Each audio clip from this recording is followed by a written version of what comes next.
Building a family can be a complicated, messy, lonely, and sometimes heartbreaking process.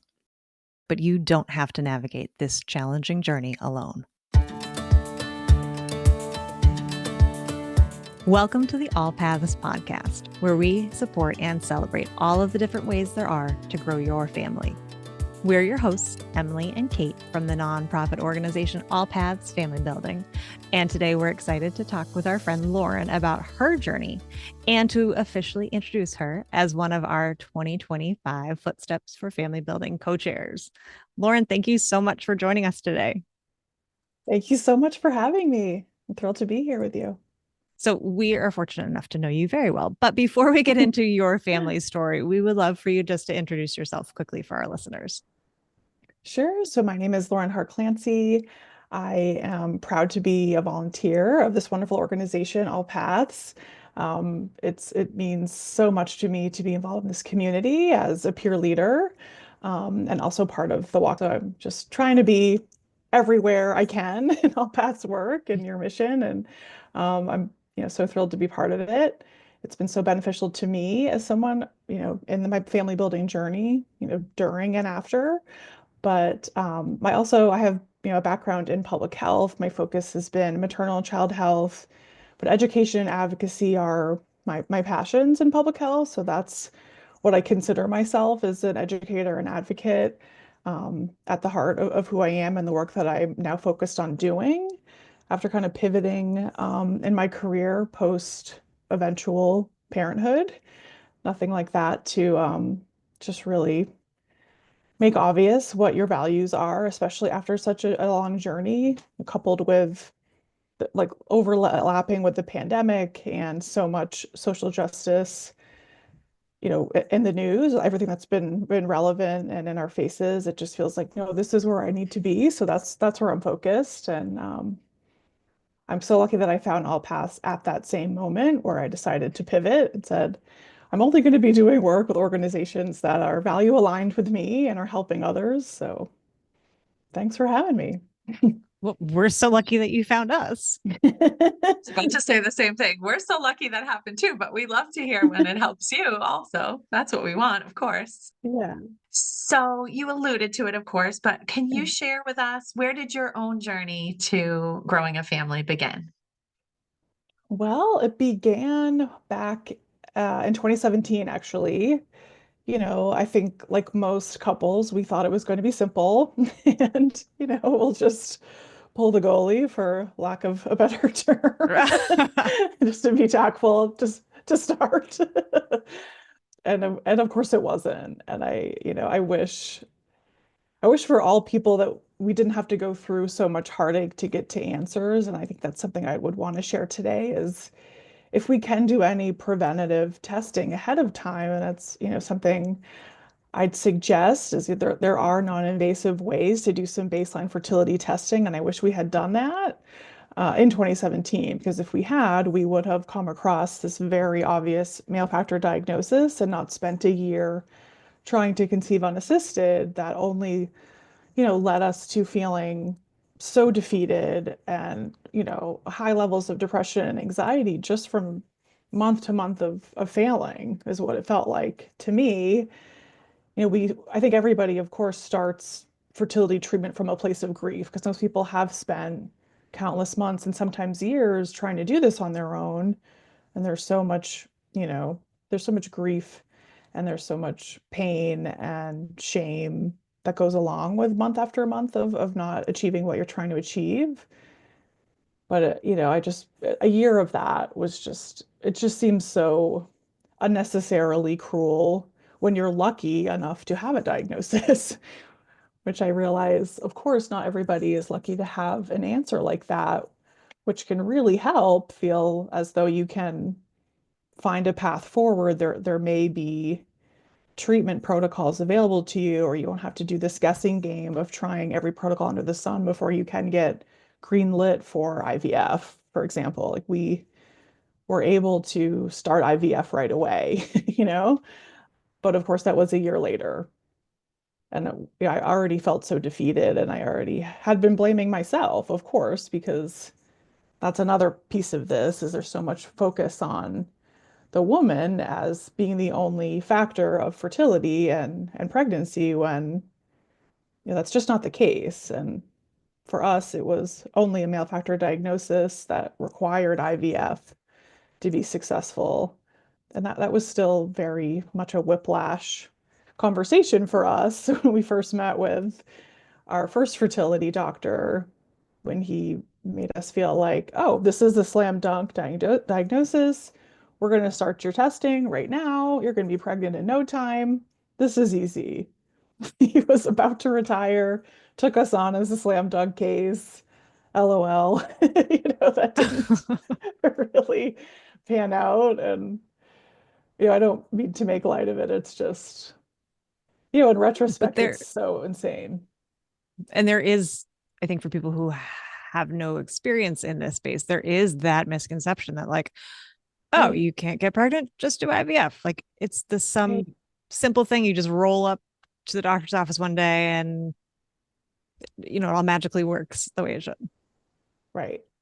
I don't think the providers, they're well-meaning and they're hopeful in a lot of cases, but like, I don't think it helps you really to raise your expectations that are already so high that it's going to be like an easy, like, Yes. even if they would just say, I'm very hopeful, or like, you have a Right. strong likelihood of success. It's just like, why do they say, like, have this attitude, like, easy Right. breezy?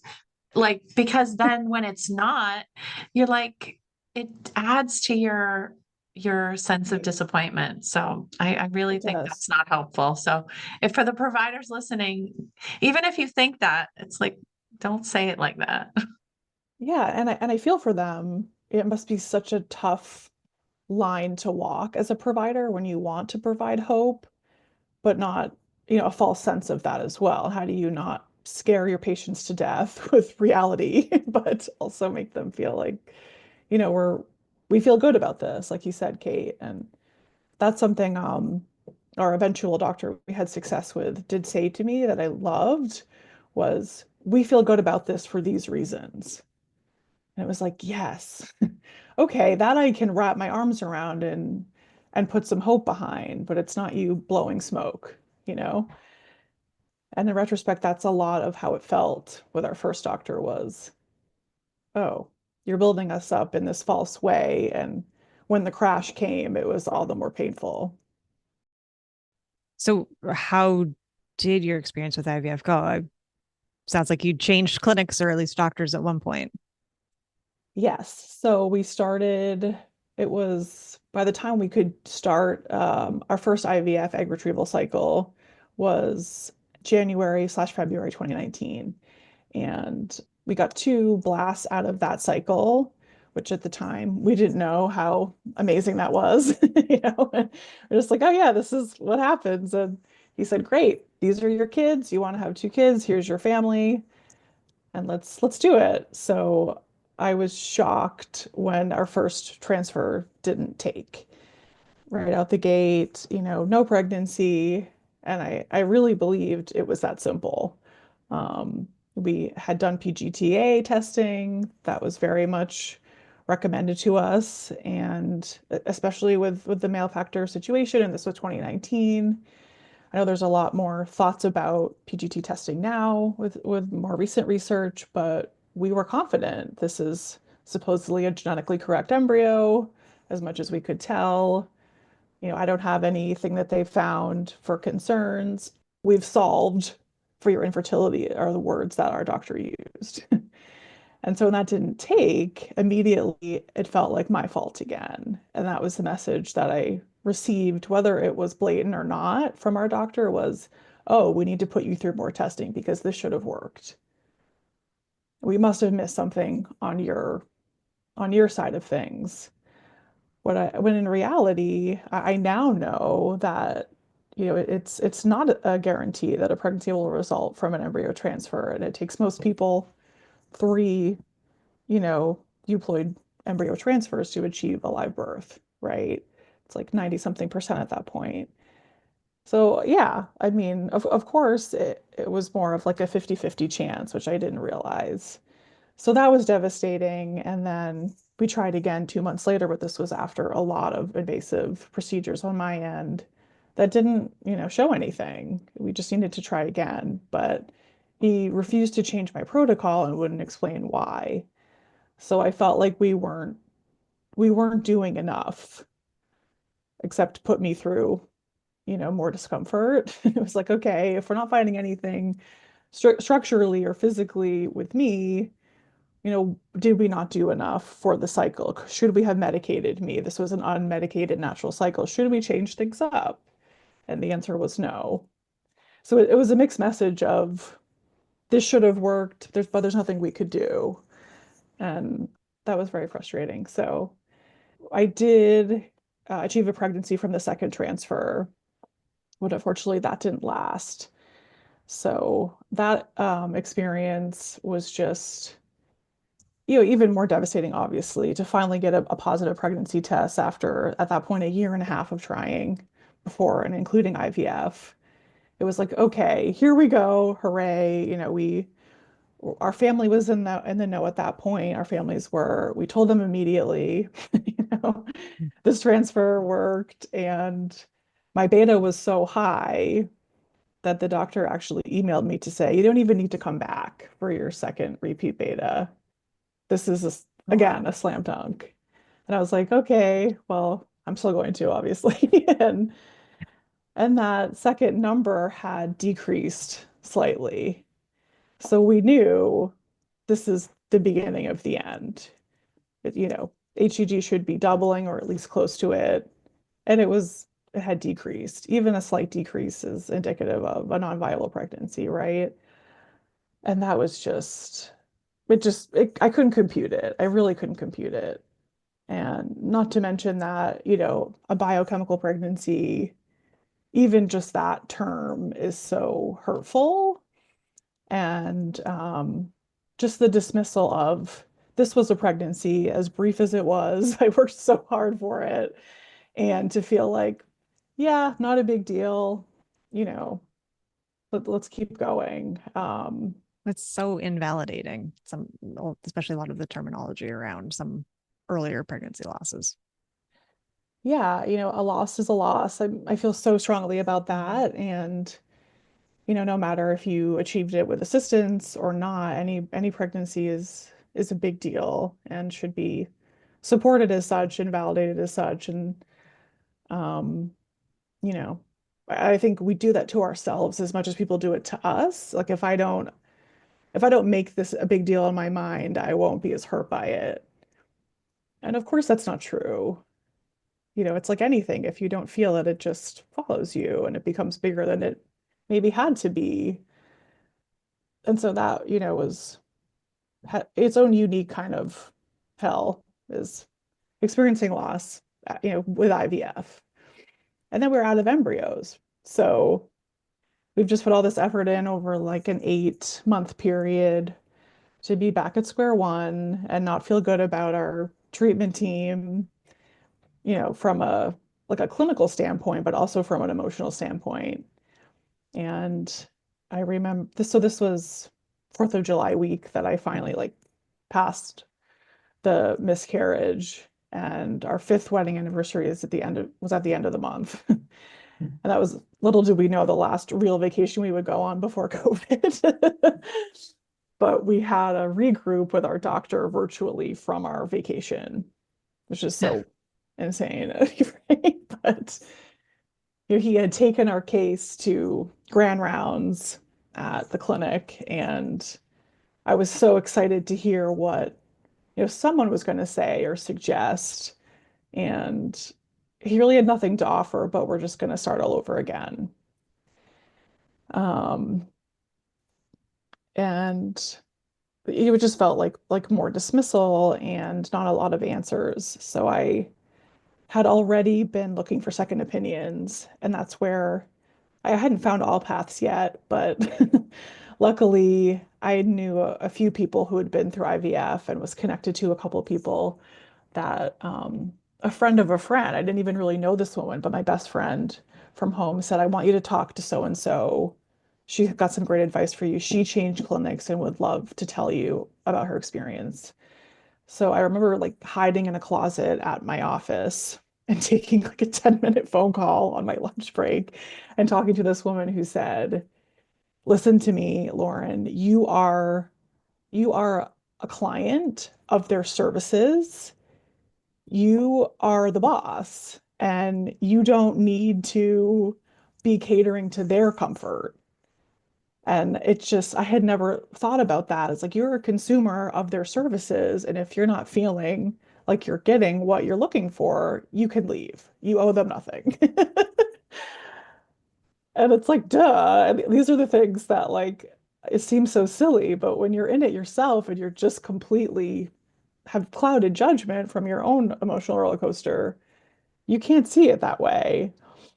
And that's the power of finding your people, right? Or someone that's been in your shoes to say, let me look at this clearly for you and tell you how it is. Yeah. And I'll never forget that conversation because it absolutely changed the course of everything. And we had a couple of appointments and also strange circumstances. A friend of mine, I have lots of friends and that are nurses, but she had just started working per diem at a newer local clinic and said, you've got to come over here. It's different from where you're at on purpose, call.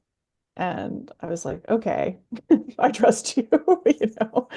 Um, and so I did, and we were able to meet with a new doctor within like a week and a half, which surprised me. But it was like it was like coming home, which sounds so corny, but it felt like we walked into like a warm blanket, like a hug.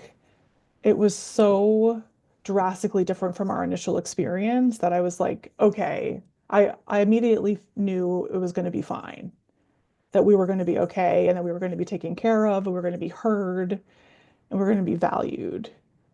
And I didn't even realize how bad it was, even though I knew I was uncomfortable and not satisfied, like any bad situation, you don't realize how bad until you're out of it, right?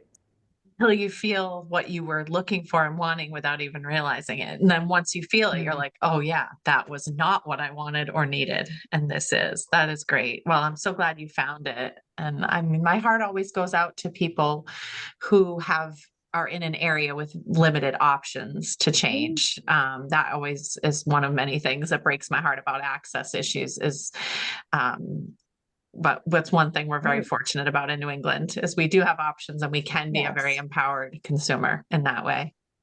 100%. And that's something that same, friend of a friend said to me was, Lauren, you live in the Boston area. There's no excuse for being unhappy with your provider. It's like, okay, ding ding, yeah, there are plenty of options, and it makes the world of difference to find someone that you connect with. Who knows, right? We'll never know what the difference maker was, but I very much believe it was feeling connected to our doctor. It's certainly one of, if not the the reason we were able to succeed, in my opinion. Mm. So what was the process like at this new clinic? It basically was, similar but different, right? I mean, the protocols Mm. are only as varied as they are, but same thing. We went through our own kind of baseline testing there. She took a look at what we had been through at our previous clinic, what had happened with our failed cycle and early loss. And we actually hadn't even caught the severity of my husband's malefactor until meeting with this new clinic. We had, for some reason, gotten lucky with being able to do a fresh sample from him with our first clinic. So what he has is also different than a lot of malefactor can be lifestyle related, but that doesn't mean that's always the case. It's a lucky thing that sperm regenerates, right? But that doesn't mean that's the root cause all the time. So if you are someone with malefactor that can be solved with lifestyle, amazing. I wish that had been us, but so actually has a cyst in like upper reproductive system, like basically a self-inflicted vasectomy is what my husband has. And so this is stopping sperm from joining the fluid and being able to do what it's supposed to do to mature properly and reproduction 101, there's a reason why it goes from the testicles inside and then back out, right?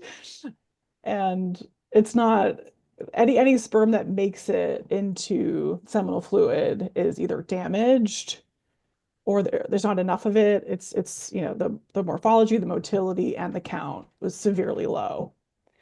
But it seems to be random. Just like the position of the cyst, we were able to get a good sample the first IVF cycle.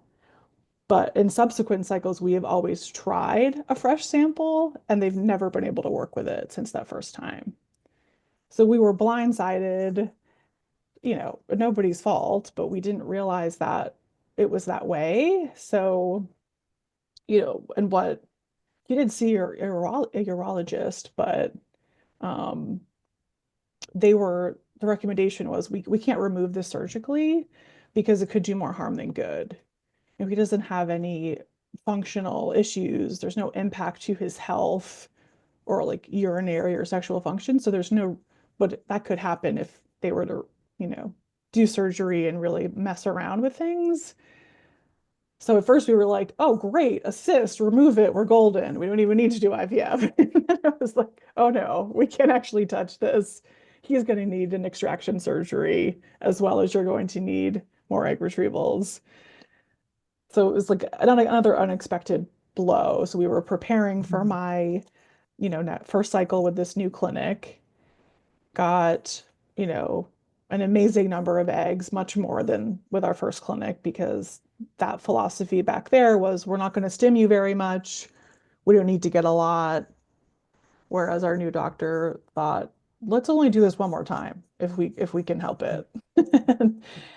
And so I remember being in the PACU and her coming to sit down next to me, and she says, I have good news and I have bad news. The good news is we got all of these eggs, but the bad news is we have to freeze them because we can't do anything with your husband's sperm. There's not enough for us to do IVF. And I'm like all drugged up, like, what do you mean? What do you mean? And that's not what you were expecting to hear at all. That's so hard. No. So yeah, this was the end of September 2019. And then, he's now trying to get, an emergency appointment with the urologist. This urologist now is one of the only urologists in the Boston area who does these surgeries. And they can't get Josh in until November. And I'm on the floor, like, you've got to be kidding me. I can't, as anyone knows who's, going through the process of trying to build their family, every month matters. Every month hurts. Every delay is just a stab in the heart. It just is. And to already be shocked that we couldn't even do IVF, even knowing then we're not going to be doing a transfer probably until October or November anyway. But now we have to put this off for even more time, hoping he can get in for surgery. And then they have to fit us into their lab schedule as a normal cycle, if that makes sense. So that was something. But he did have the surgery in November. It went very well. We were able to get, a lot of vials of sperm to work with, which was very lucky. But I had to do a lot of my own advocating, of course, because this is now the end of the year. We're in the holiday season. A lot of IVF clinics, including ours, shut down at the end of the year for safety, cleaning, all of that, give their staff a break, of course. And I'm begging them to fit me in to their lab schedule because we were supposed to do this in September and now it's Thanksgiving. And are we going to be able to do this? And so they were able to fit us in like early mid-December. And we got, again, 2 blasts, which we found out, I think it was New Year's Eve, that she called us herself, our doctor, and said, good news, we have 2. Let's do this in 2020. Haha, 2020. Just to add. It would be in just a few months. Let's do this in 2020. Okay. And we did. it's just so wild to think about all I of these know. things that happen. And when you're Mhm. already going through so much to add a Yeah. global pandemic that no one Yeah. saw coming. Okay. Mhm. Yeah, absolutely. Why not? Sure, why not? Just add it to the Yeah. list. Yeah. Yeah. So you did mention in your intro that you're parenting. So ultimately Yes. that one was successful. So we want to hear about that. Yes. Yes. So we, unfortunately, the first transfer failed again in February 2020. And so that, of course, was devastating. And, a matter of weeks later, the world shut down. Yeah. And so we had one more embryo, on ice and not knowing when we were going to be able to transfer it because the clinic shut down and nobody knew anything. But when they opened in May for transfers only, so no surgeries, but we were, lucky that we had an embryo. And so I think we were the first day that they opened for transfers in the clinic was June 1st, and we were one of them. And that ended up being our first son. I think a lot of people have unexpected interruptions and complications, but I mean, I keep going back to like the fact that your husband didn't find out that he had a cyst until you were already multiple years into this process. Like just to have that Mm. dropped in your lap when we've gotten this far and done all these tests, and how is this, it's like such a basic explanation for what's going on only now being discovered. It's like, I'm so sorry. Yeah. Yeah. It's yeah. Could we just be The thorough? pandemic wasn't on your bingo card either. No. You weren't expecting that. There's a lot of things that can derail fertility treatment, but global pandemic wasn't on any of our bingo cards until it was in our faces. Yeah. Um, well, thank you so much for sharing your story. And, you know, we alluded to the fact that we're so fortunate to have you part of the AllPaths family, and you are a support group leader for us now, among Mhm. many other wonderful things you do for us. Can you talk a little bit about emotional support while you were going through this? Did you feel like you had it? What was most helpful to you? And just talk a little bit about the importance of that while you're struggling.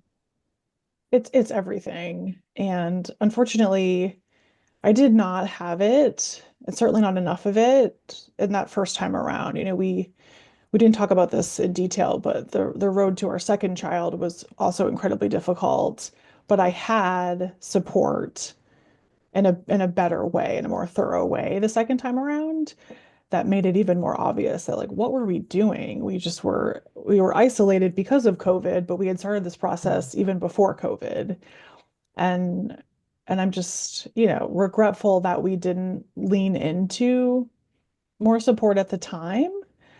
And I remember going to the AllPaths walk for the first time in 2022. Our first son was 18 months old. And I was just so struck. I'd honestly never been around other people before that had, gone through treatment and succeeded and were celebrating what they'd been through and what they'd been able to achieve against so many odds.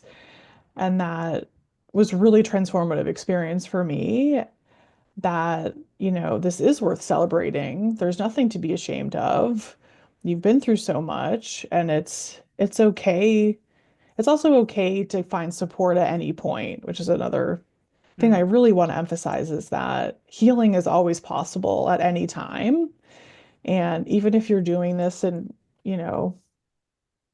like retrograde, if you will, it's okay. We can do it later. It's still going to help. And I didn't find all paths until that same summer when my acupuncturist said, all paths has this great group parenting after infertility and or loss. You should get on that. And I did, thank goodness, because there is so much processing to do, and it makes such a difference to be able to do that with people who understand. So, the best to answer your question in a very roundabout way, the best support I had was my own individual therapist early on. And, I feel very lucky to have had that in place before we started fertility treatment, before I had a miscarriage, before we, went through all of this roller coaster of IVF, and then, you know, being pregnant after treatment, and that was the group I first started leading for you guys, was expecting after infertility or loss. What you've been through doesn't go away. All of that trauma, all of that pain, all of that grief doesn't just disappear when, magically you're having a successful pregnancy and or have been able to have a child. All of that is very much in your being. Maybe always. I certainly think it's there somewhere, and it only lessens over time, and as you're able to process it with people that can really see you and validate you and hold you in the way you deserve. You do have a rather unique perspective on this, having gone through kind of the journey to child number one, Mm. as you said, like kind of in a bubble. And then you found your community, and then you embarked on the journey to child number two. How did that contrast with the first? Like very much night and day, especially because, one of the, secondary or tertiary levels of grief in this process is not just the loss of cycles or embryos or pregnancies, but it's the loss of relationships and the support that you thought you had in place. And that was a big learning curve for me, and I know so many others, is that the people that you think are going to be by your side and saying the right things and showing up for you are likely not to be, unfortunately. Um, and so we were kind of an interesting case study because we were very isolated by choice and then not by choice because of COVID the first time around. And we had regrets about not being more honest with our friends or family early, or, just sharing more to not have it all pile on us. But then we're very open and transparent with friends, even, publicly on social media the second time around, but not a lot changed.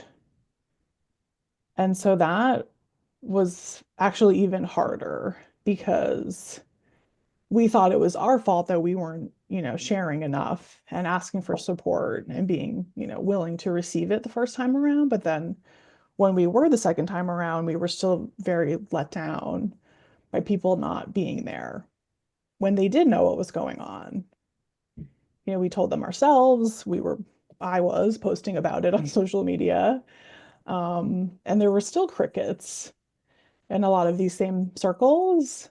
And of course, I know, better now that, people let you down. It's about them more than it's about you. But that doesn't take the sting away, right? But what actually made the difference was having AllPaths. I was leading support groups and getting just as much out of it as attending, you know. Um, and having other people in my life that did step up along this several year journey that I knew I could lean on. And I got better at being discerning of who I was going to share with and who I knew I could call. And then I guess I try to think of it as anyone else coming through as a bonus. But an interesting case study for sure on maybe it isn't always about being transparent, Mhm. because we just societally, culturally have a very hard time supporting other people in pain. Yeah, Mhm. I think so. So it sounds like you didn't feel like your family was complete. And so can you talk about how you began that part of the journey? Yeah. We were so overjoyed with our first, and we didn't know if it was going to work. We didn't know if we were ever going to be parents. And then we were, and we were like, oh, yeah, we feel so good about the care we received, finally on the way to get him. We feel so great about our doctor and this clinic, and I can do this again. It's so worth it holding this baby in my arms. I can do this again. And so we decided to. And it of course seemed like we had so many great things lined up in our favor. We knew the protocol that had worked for us. We were, had a doctor and clinic that had our back, that we trusted.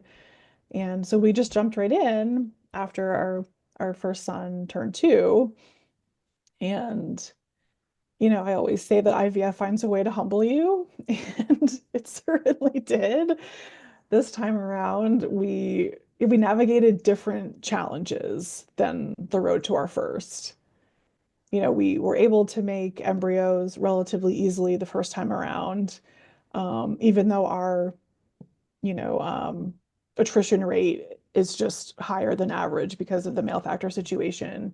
Even with that considered, we didn't struggle to make blasts the first time around, if you think about it, but this time around we did, with me really not being that much older, and not having any kind of those, egg concerns other than, yeah, I'm now in my mid to late 30s. Of course, we're going to have more abnormalities than we did maybe a year or two before. But the first cycle that we did, we got two blasts again, but they both tested aneuploidy, which was a shock because, yeah, we were 100% euploid with the first four that we made and the road to our first child.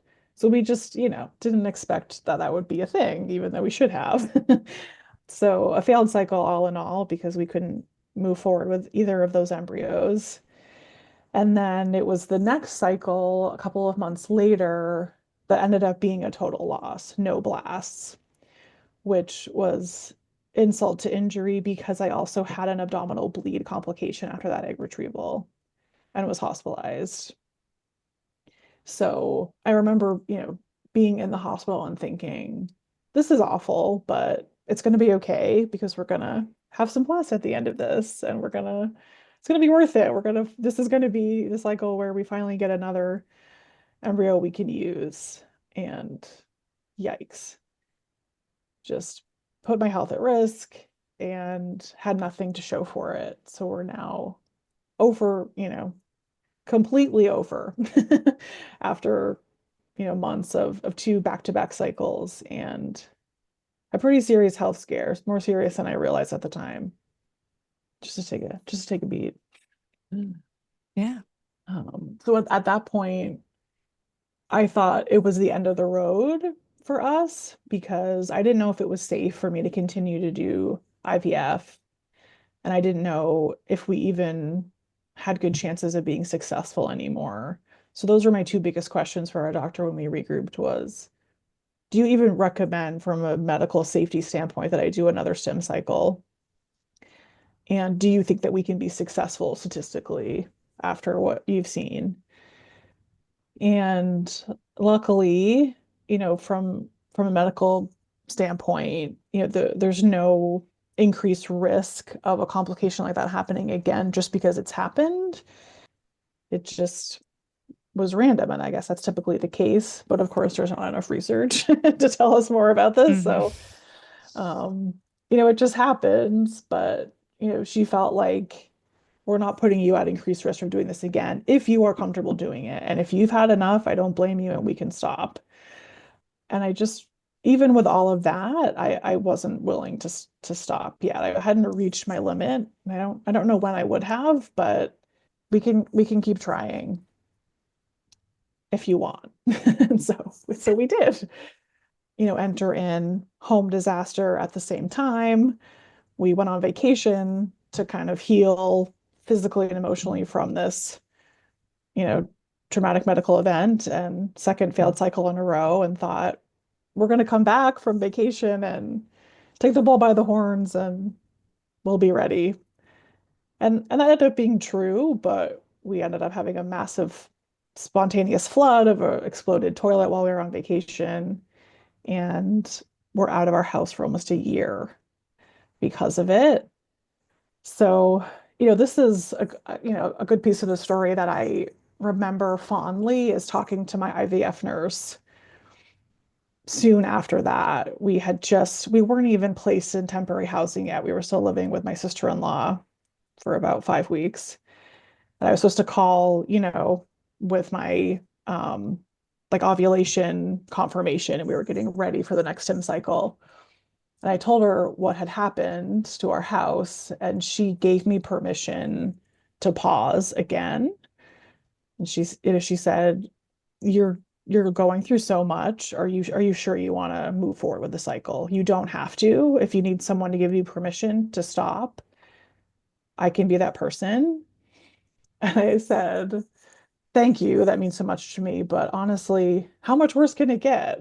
You know, it's like, no, Yeah. never say that out loud when you're doing treatment, maybe, but I felt like, okay, things are already very hard. IVF is going to distract me from house things, and house things are going to distract me from IVF. I think this is okay. And she said, I can tell that you're okay. I believe you. Let's do it. And then I kept thinking about her saying, like, I can tell you're okay. Let's go. And I kept like using her words saying that as a mantra. And felt like, yeah, we really need this. This could really turn everything around for us if this is successful. And if it's not, we're already kind of in the depths of despair. It's okay. And we got one embryo, one euploid embryo from this cycle that we did at the end of August. And transfer happened in October, and that became our second child. So, wow, it took 4 transfers to get our first child and 2 IVF cycles, but it took 3 IVF cycles and 1 transfer to get our second. It is crazy. The Yeah. IVF math doesn't always math. No, you think you got it 100%. figured out? No, you Yeah, don't. yeah, exactly. So I know you mentioned your first walk was when your first son was a little over a year old, but I know over the course of your journey to your second, the walk had some kind of meaningful moments for your family. Do you want to talk about any of those?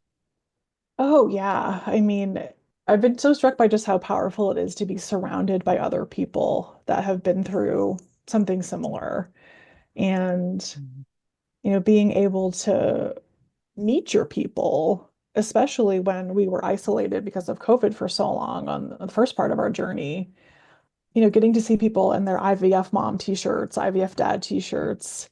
It never even dawned on me that this was something that I could celebrate and be proud of. And the environment that you two create and the committee and just how beautiful and supportive this event is. There's just like a feeling about it that I could never recreate anywhere else. It's, it's truly beautiful, and I'm just so grateful to be able to go and meet other people and talk to them and tell them they're amazing and get to meet people that I've been in group with, that have attended my groups and other group leaders, and seeing people, proudly walk with their families they work so hard to create. And even the connections that I've made with other professionals at the walk. Our clinic, of course, is a sponsor, and one of their staff members I'll never forget. She actually said to me at the walk, um, right before our transfer for our second child, I knew we had only one embryo. We'd already, failed so much that year. It felt like there was so much pressure on this transfer. And she like put her hands on my shoulders and she said, next year, that baby's going to be here at this walk. I know it. And I was like, okay, I hope so. And, Fingers crossed. and then he was. He was. Mhm. I think that's my favorite picture from last year's walk is with Yeah. that person holding him. And it's just like Yes. she It was like, manifested that somehow. Yeah. she did. I was like, this I was all love you just that. as much as our doctor. Don't tell her no. That's No, awesome. it was magic. Yeah. Yeah. That's so cool. So, Well, we're so excited to have you be the co-chair. Lauren Squared, you and our yes, dear Lauren Woo. Delaney. It's so just going to be excited. so wonderful. So thank you so much for that. So I want to shift gears a little bit because I want to make sure I really, not just because it's close to my heart as well, but because it's close, so close to yours. I want to talk about Mm. advocacy and how your advocacy life has evolved, and talk about Chamber of Mothers. So Yeah, advocacy is everything to me. And it's just this like fire in my belly that I have to be speaking up for people and causes that I believe in. And that's it's something I've always been comfortable with. So I want to use that voice as much as I can. And, being in community with others or, amplifying and uplifting other efforts is such a great way to do that. So, I started volunteering with Chamber of Mothers soon after I started volunteering with AllPaths. And I was trying to get involved again in these organizations that I felt I aligned with their mission and their values. And, you know, also going through such a rough road to parenthood and then getting to the other side and looking around and saying, are you joking me? This is this is what I fought so hard for. And I don't mean, of course, the children, but the lack of social support, structural support, community support. We're literally just leaving families, you know, without anything to help them in this transition. And it's just completely mind-boggling that this is how families are treated, especially mothers, when this is such a difficult transition from a physical and emotional and mental standpoint. And we have no support. And even in Massachusetts, where we're lucky to have more supports in place in other states, what I'm hearing at our Chamber of Mothers chapter meetings is we're all drowning despite all of the privilege we have in Massachusetts. Just imagine what our friends in other states are literally drowning in more ways. So, Exactly. Exactly. I always think that, like, if we feel this way, and if right, we are very connected and fortunate again to be in Massachusetts, then the gaps in care everywhere else are right. so much worse. Exactly. So the Chamber of Mothers is uniting mothers as advocates across the country. It's a nonpartisan, nonprofit organization that is focused on three pillars of advocacy. The first being affordable and accessible childcare, the second being paid family and medical leave. This is all at a federal level. And the third being improving maternal health outcomes. And certainly these, of course, all intersect. And so that's the whole point is we have a lot of work to do in all of these areas. And these are all the areas where we're failing women and families. And that's something we try to say a lot to each other is that you're not failing, even though you've been made to feel that way. You're being failed, by your government, by your communities, by everyone who's not stepping up to support you. So that's what we're trying to do is the local chapter model from Chamber of Mothers. The goal is to have a chapter in every state across the country and be, working towards these community action plans that are aligned with one or all pillars to support the efforts nationally that the national team is doing. So I'm thrilled to be a chapter leader for the Boston/Massachusetts chapter, and we're really just getting going. Wonderful. Well, thank you so much for your work in that area. And I love that quote about how you're not failing, you're being failed. So we always end our episode with all our guests with two key questions. So of course I want to pose them to you. So the first is, what's one thing you would say to someone just starting to grow their family? And then sort of the flip side of that is, what's one thing you wish people would never say again to people who are struggling to grow their family? Okay, so if you're just starting to grow your family, I would say find your people as soon as possible. And because you're going to need support, even if this goes relatively well, right? There are likely to be ups and downs, and it's gonna be hard in ways you might not expect. But even just going through this at all, you deserve quality support throughout.